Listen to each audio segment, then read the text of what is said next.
Assalamualaikum warahmatullahi wabarakatuh.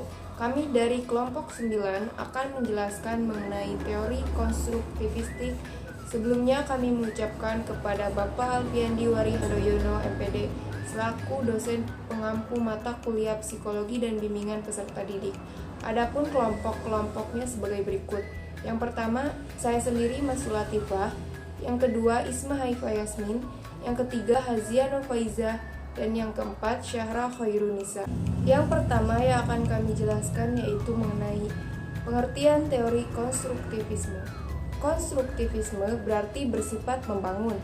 Dalam konteks filsafat pendidikan, konstruktivisme adalah suatu upaya membangun tata susunan hidup yang berbudaya modern. Berdasarkan penjelasan tersebut, bahwa konstruktivisme merupakan sebuah teori yang bersifatnya membangun dari segi kemampuan, pemahaman, dalam proses pembelajaran. Sebab, dengan memiliki sifat membangun, maka dapat diharapkan keaktifan dari para siswa akan meningkatkan kecerdasannya.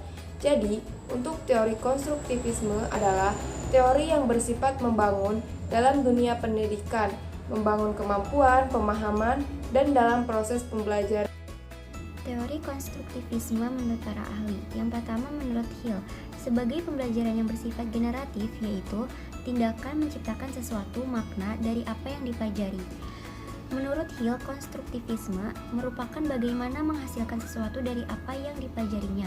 Dengan kata lain, bahwa bagaimana memadukan sebuah pembelajaran dengan melakukan atau mempraktikkan dalam kehidupannya supaya berguna untuk kemaslahatan. Yang kedua, menurut Szymanski, konstruktivisme adalah aktivitas yang aktif di mana peserta didik membina sendiri pengetahuannya, mencari arti dari apa yang mereka pelajari, dan merupakan proses menyelesaikan konsep dan ide-ide baru dengan kerangka berpikir yang telah ada dimilikinya. Yang ketiga, teori Lev-Vygotsky. Ada dua konsep penting dalam teori Vygotsky, yaitu yang pertama, zone of proximal development, kemampuan pemecahan masalah di bawah bimbingan orang dewasa melalui kerjasama dengan teman sejawat yang lebih mampu. Yang kedua, scaffolding, pemberian sejumlah bantuan kepada seseorang selama tahap-tahap awal pembelajaran, kemudian mengurangi bantuan dan memberikan kesempatan untuk mengambil alih tanggung jawab yang semakin besar setelah ia dapat melakukannya. Prinsip konstruktivisme ada 4 macam. Yang pertama, pengetahuan dibangun oleh diri sendiri. Yang kedua, pengetahuan tidak dapat dipindahkan dari dosen ke mahasiswa.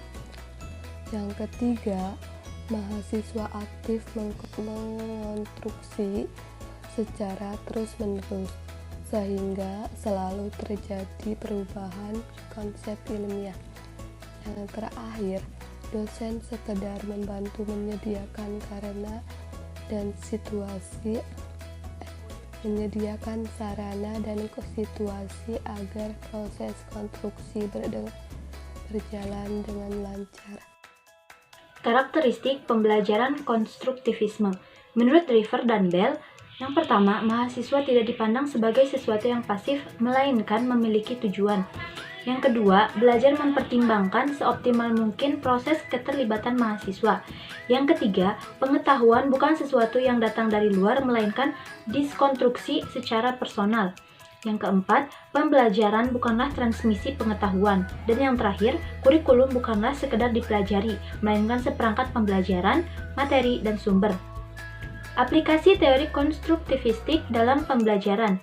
Yang pertama, membebaskan siswa dari belenggu kurikulum yang berisi fakta-fakta lepas yang sudah ditetapkan, dan memberikan kesempatan kepada siswa untuk mengembangkan ide-ide secara lebih bebas. Yang kedua, menempatkan siswa sebagai kekuatan timbulnya interest untuk membuat hubungan ide-ide gagasan-gagasan, kemudian memformulasikan kembali ide-ide tersebut, serta membuat kesimpulan-kesimpulan.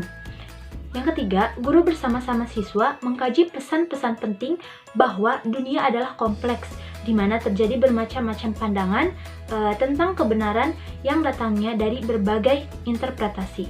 Dan yang terakhir, guru mengakui bahwa proses belajar serta penilaiannya merupakan suatu usaha yang kompleks, sukar dipahami, tidak teratur, dan tidak mudah dikelola.